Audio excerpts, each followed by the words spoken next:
Hey everybody, this will be video 6 of the VFR project, and I know I said I would come back when I had the cases back together and the bottom torqued up to the top. This is the bottom, and then we go through and make sure the gear shift and everything, which I will do. That'll be in this video.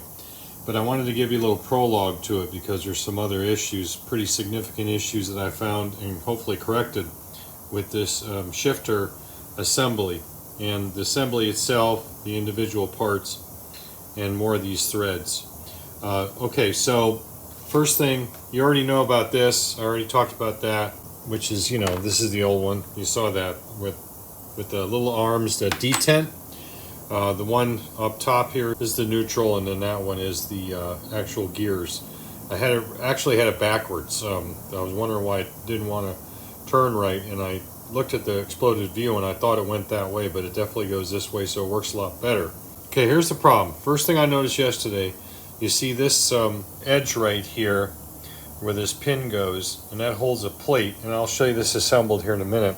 This plate locates that main assembly with the big gear and the planetaries on the shifter. This was all gnarled up on this side of it, where it was actually kind of leaning like this. And the reference is actually this surface here. So this was milled across at the same level as this.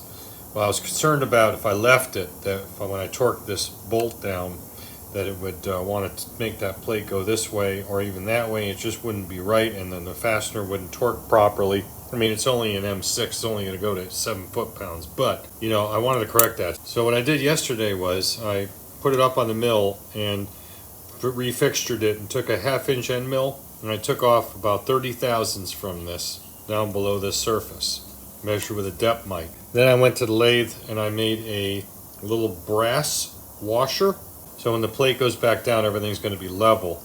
And I'm going to just grind off a little flat on this side of it here, just make sure it clears the cover, when it goes on. But I don't think there's any problem with that. But anyway, so I did that yesterday. The other problem was that this hole that's marked, this hole that's marked, and this hole that's marked, I just put this back up. Of course, I disassembled what I had assembled and I put it back up on mill table, and I lined up to all these holes, and I corrected this with a thread insert, a regular, you'd call them a helicoil. They're not that brand, but they're an M6 thread insert. This one, as you can see, is toward the surface. This one here and this one here are down below. Now this one was already repaired. This one, I had to work on it for a while to get the thread insert out because I couldn't even get a fastener in there. It was so bad. And this one is repaired previously, but it works. Not perfect, but it works. So we're going to leave that one alone. So this one here was a problem. So naturally I had the pin out, the locating dowel pin here, and I went in there and I got that old insert out, and then put it up on the mill again and centered on that. I actually had to make a pin that I could put in a little chuck that I adapted for this purpose, because of the height limitations, and then ran the pin inside this recess for this this dowel. I made the pin OD the same as this, and that worked out really well to line up to this hole and that hole as well. So I got it all lined up, and I checked it ahead of time, and it's a little bit big already, but I ran a 1/4 inch drill, which is the tap drill size for the thread inserts, and to put a tap in, and it wasn't terrible as far as threads go, but it's certainly not perfect. Pretty good, but it's not great. So I put the cover on, and that's another thing I'll show you here in a minute, and tightened it up pretty good with a couple of them in here, and I was able to tighten it. So this one's only the questionable one, but we'll put some liberal amount of blue Loctite on this one only, and it should be fine. So anyway, that's what we're doing. Now, as far as all the innards go, no biggie, no problem. I can get those in, and how you do this is actually kind of interesting. You make sure it's in neutral, and when these guys are in, it's pretty easy to set that up because this is your neutral detent, as I said before.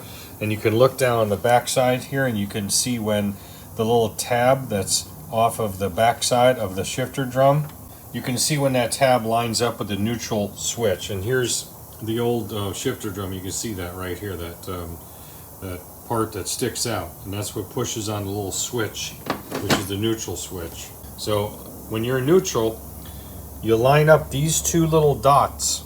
This really not sketchy, but really kind of fragile when it's out of this thing. A little pawl system that centers on that on that planetary, and you line up these dots, and you put the service manual calls for a 3mm drill bit, and what that does is it clocks this properly, so when you put this assembly on, then it's correct, and of course it'll be centered on this as well. Like I said, I'll show you here in a minute what it looks like, but that's kind of interesting. Like I said, I had all this back together and I tried it and it worked great, except then I noticed the holes. I just didn't notice them before. So let me put it together here and I'll show you how it works really quick. Then when I pick the video back up, it'll be after I get the cases back together. We'll actually try a shift, a couple of shift cycles up and down on the table here on the lift, and then we can move on from there. This is how it looks when it's properly put together. And again, the little drill bit holds that notch with the dot, and the dot on the shifter drum itself together, at least aligned. You can see they're aligned. And then this has to be in the center. You know, when that's set up that way, when those two guys are aligned, this is in the center, or pretty close to it at least. And so that looks good there. These I'm using blue Loctite, not red. And then red on any of these nuts, like the nut here, and of course this guy, the replacement one down inside that sleeve I made, and this nut over here. The reason is that the red Loctite is permanent Loctite technically, so if I need to take this off again, which I already did once, I can just heat these up with even a pen torch just to warm them up and break the Loctite, whereas if they were down inside that hole, I'd have to heat the whole casting, you know, the casing. I don't want to do that. So the blue Loctite would be fine to hold these in place. I don't know if the manual even calls for it, but I'm going to use it. So just as long as they ain't red down deep in a hole. Sounds kind of weird. Anyway, here's the other problem in regards to the cover to this whole thing. You're just going to love this. This is the inside of the cover of that board that goes over the shifter shaft. All right, pretty clear to see that. There's no thrust washer or anything that goes between that face and here. What they're supposed to be is, there's supposed to be a slightly smaller outside diameter shoulder that's in this thing. And that goes up and clears these rivets and goes up against that, and that provides your thrust clearance this way. So the thing doesn't pull out too far. It wouldn't take much to disengage these little planetaries, in other words. So I don't know how much of the clearance is supposed to be engineered in, but you know, with a gasket on here, you know, it's going to be right.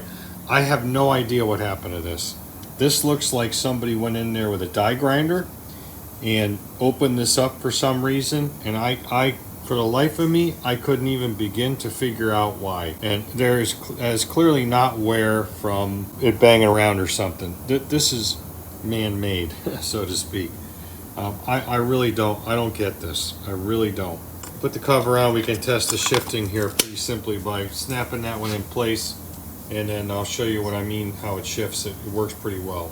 Put you down here so you can see the activity going on in the shifter drum. Remember, it's in neutral right now. Of course, it'll go round and round, clockwise and counterclockwise all day long, because there's no shifter fork limitations as far as travel to stop it. Gives you an idea how this thing works. I think maybe I ought to put the spring back in there, don't you think? Got it so you can see the shifter drum in action. Now that I got the spring in there where it'll actually return, I'm just going to kind of wheel it around and show you, make sure this cover doesn't come off. So, you know, it definitely works good. Let's go the other way.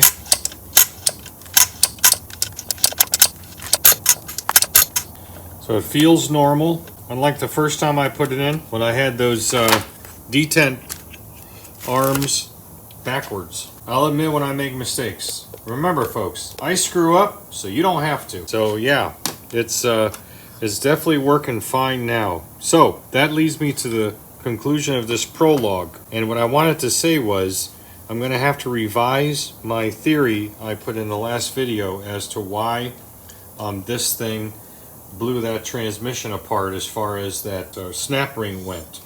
Now I still am sticking to it that this case has been split, and likely that transmission was probably disassembled and maybe reassembled with a new gear or two and the original snap rings.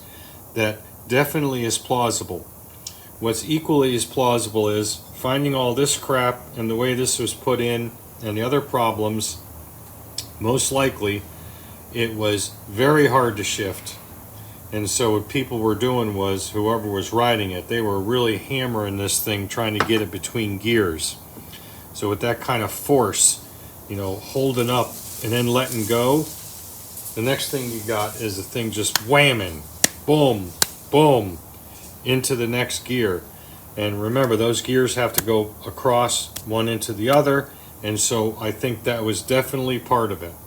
So I would say 60% this and then 40% the other causation, maybe 70-30, but still I believe that the whole thing has caused the problem, or I should say the two things in concert. But this is probably now the most likely main cause of all that issue.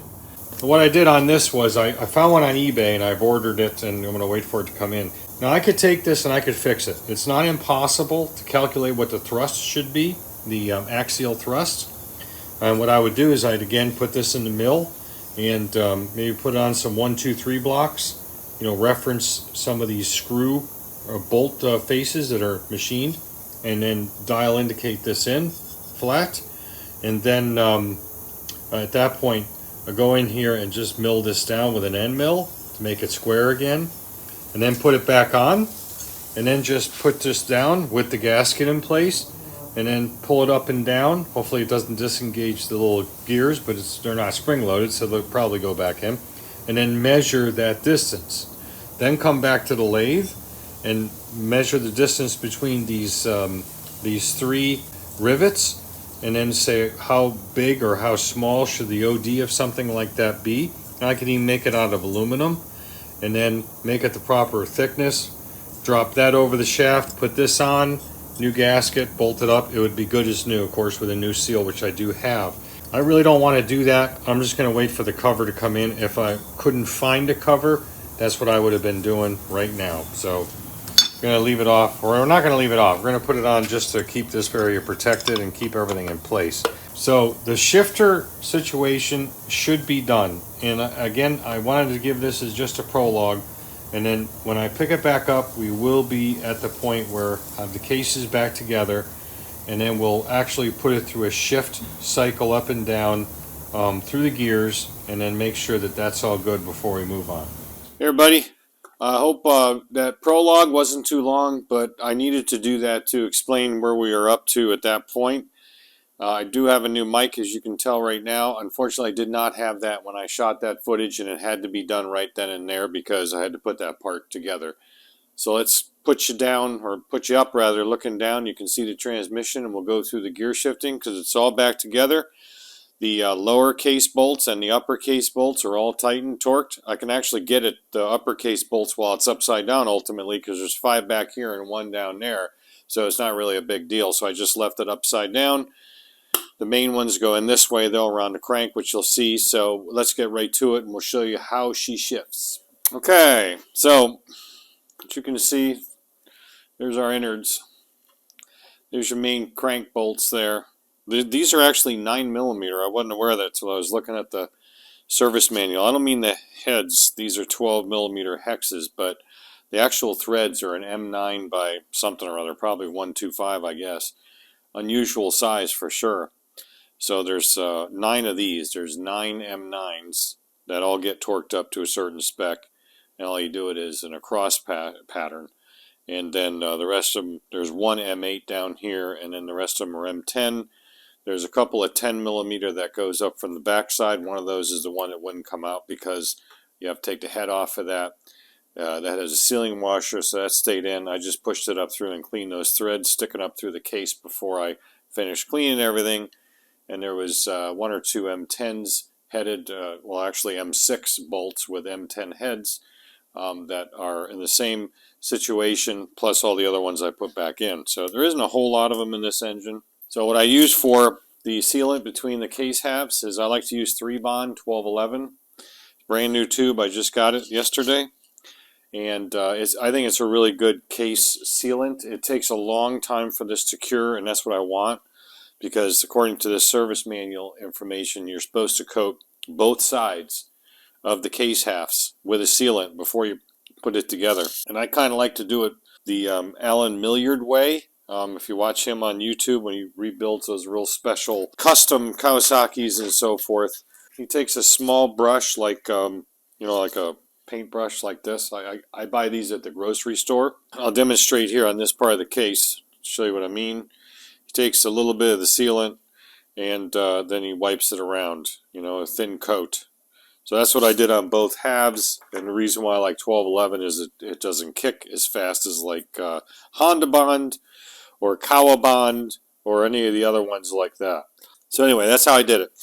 Hopefully it'll hold. I haven't had one leak yet on the ones I put back together, so of course there's always a first time. So let's go through it. All right, this is in neutral right now, and as you can see, this is of course your main shaft, and your counter shaft's back here. You can't quite see that, I don't think, but there's a counter shaft where the sprocket goes, right?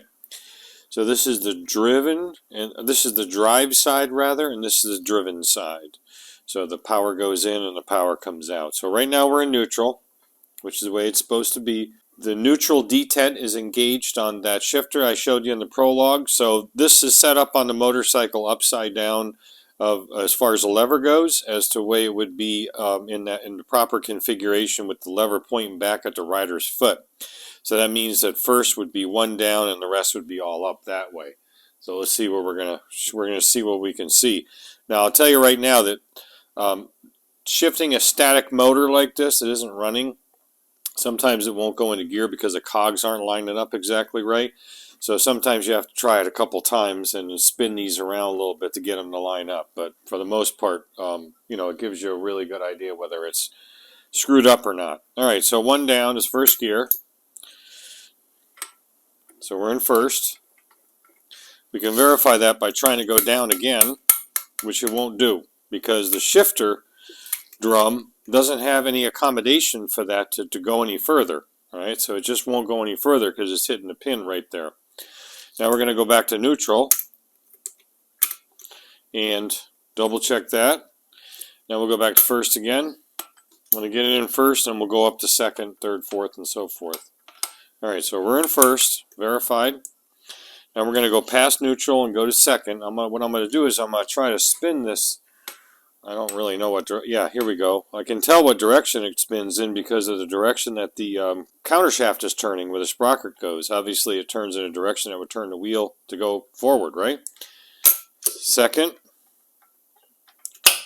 third, fourth, fifth, sixth. Like I said, sometimes it doesn't exactly want to go in right away, and it won't go any further.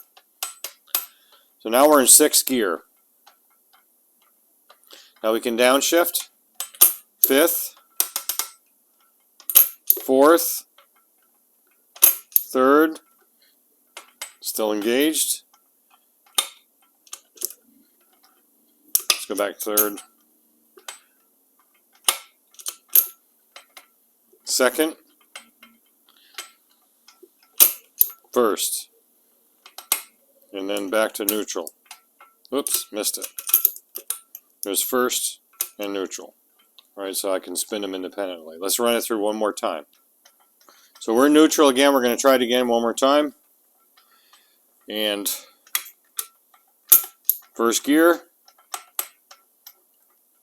And when you ride a motorcycle, sometimes you pull the clutch in and you push it down to first and it doesn't want to quite go in, so you kind of let the clutch out a little bit to spin the gears and then it pops in. It's just the way they are because, again, if the cogs aren't exactly lined up, it depends on a lot of different things. There's actually a certain amount of hydraulic connection between the gears on a particular shaft due to the oil drag. Sometimes it helps you, sometimes it doesn't. So right now we're in first, second, yep, third, fourth, fifth, and it popped in all the way. 1/6, yeah. So it's going in. That's completely normal. That's completely normal that it's doing that, because again, if you're not quite lined up, it's just the way it is. And without both sides turning, obviously in 6th gear, you're not going to be sitting still. So without both sides turning, to have a more, essentially it's mathematics. You have a higher, mathematical probability of engaging if both sides are turning versus one. So now we're going to go down. 5th. Yeah, that's right. 4th. 3rd. 2nd. Let's hit neutral this time. That should be neutral. Yep. And down to 1st. Yeah, so there you go.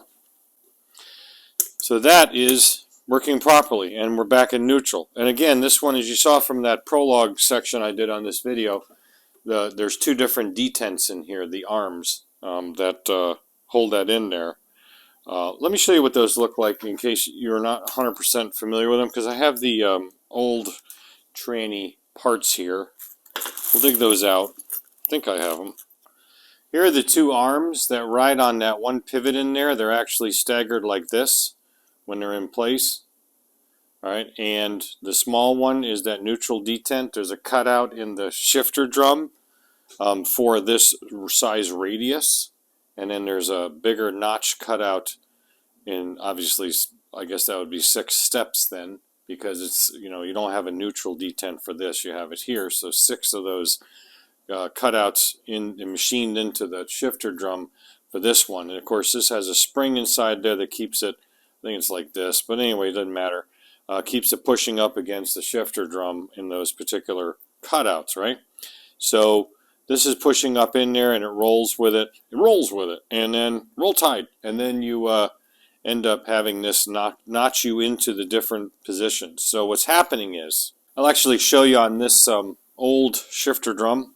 This is the one that came out of it that had some wear and damage on it.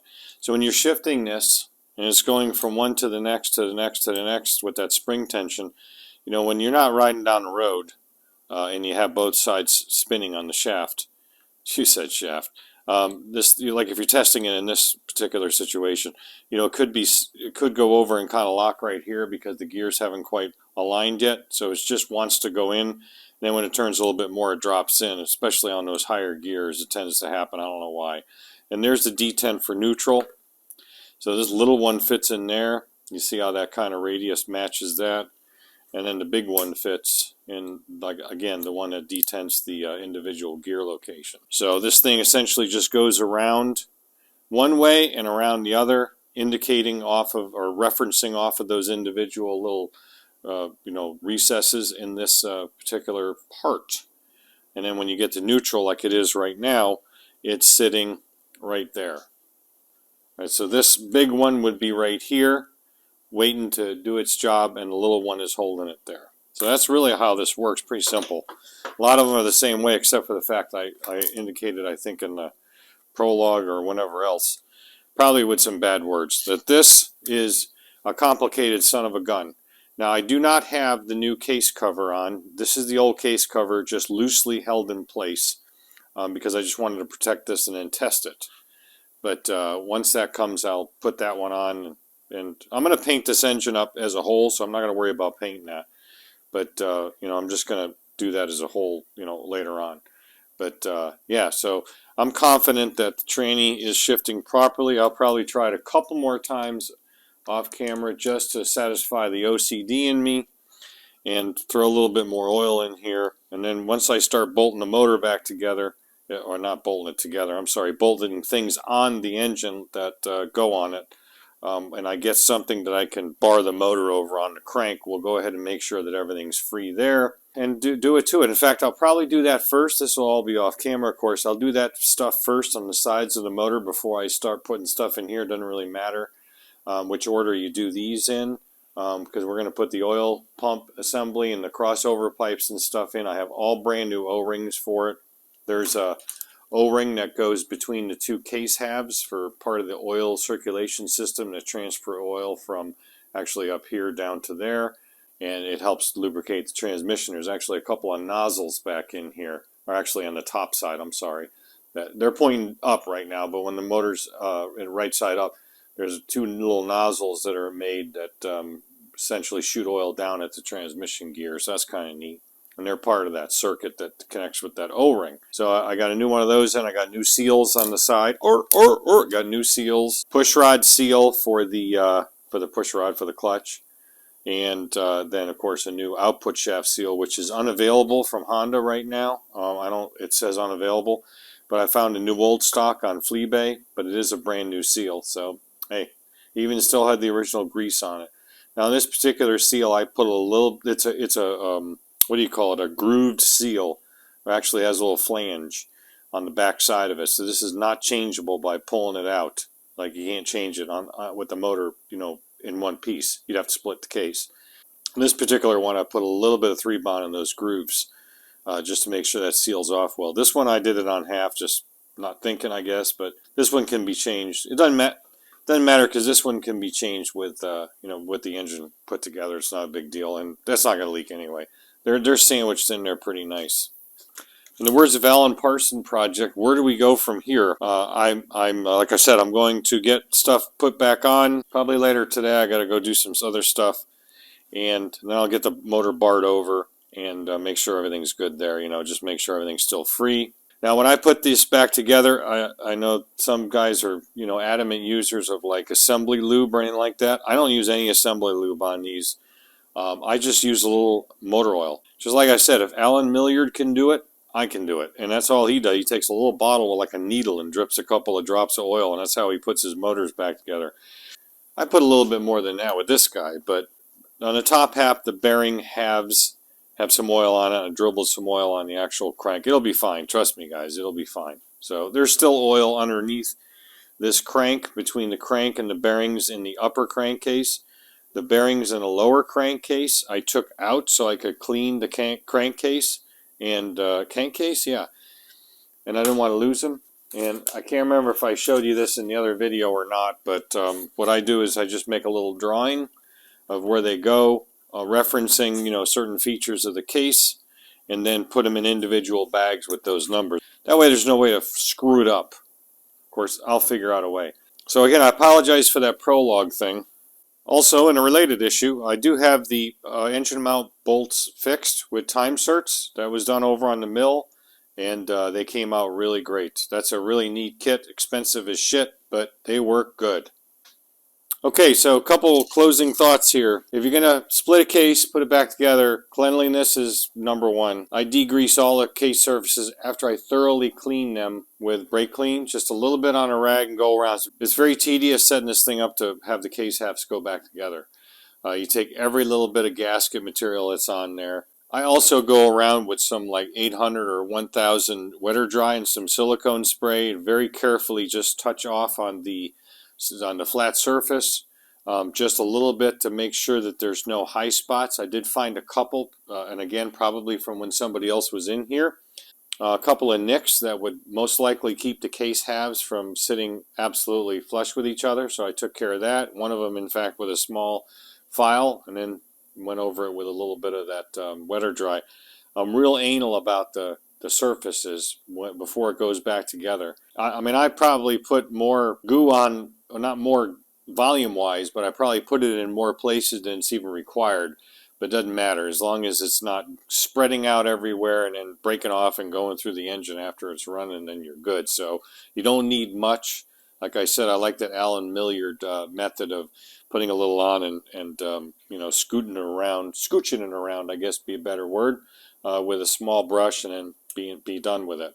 All right, so we'll pick it up another time once we get everything else bolted back up in it, and I don't know what we'll do with it at that time because I don't think we're going to be putting it back in the bike for a while. I've got a lot of cleaning to do on that frame.